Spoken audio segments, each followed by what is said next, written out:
This channel does not promote any violent, harmful, or illegal activities. All content provided by this channel is meant for an educational purpose only. Bharat চীন সীমান্তে টহল দিচ্ছে ৪৬ টনের দানব, কিন্তু হিমালয়ের পাতলা ঠান্ডা বাতাসে ক্রমশই দম ফুরিয়ে আসছিল T-90 ভীষ্ম ট্যাঙ্কের। আর এবার সেই বাধাই দূর হতে চলেছে, কারণ এই ট্যাঙ্কের জন্য দেশীয় প্রযুক্তির ১৩৫০ হর্স পাওয়ারের নতুন শক্তিশালী ইঞ্জিন তৈরিতে প্রতিরক্ষা মন্ত্রক সবুজ সংকেত দিয়েছে। কেন এই পরিবর্তন জানলে অবাক হবেন। বর্তমানে ভারতীয় সেনাবাহিনীর T-90 ট্যাঙ্কে 1000 হর্স পাওয়ারের ইঞ্জিন ব্যবহার করা হয়।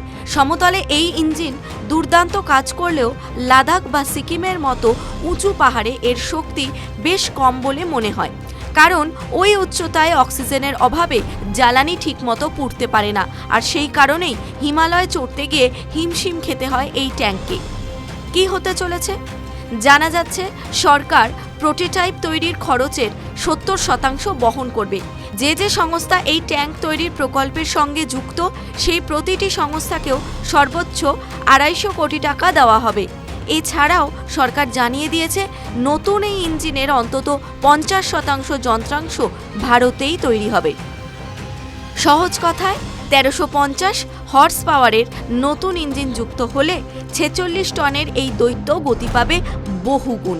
যুদ্ধের ময়দানে দ্রুত পজিশন বদলানো বা থরের মতো বিশাল মরুভূমি পার হওয়া এখন হবে আরও সহজ।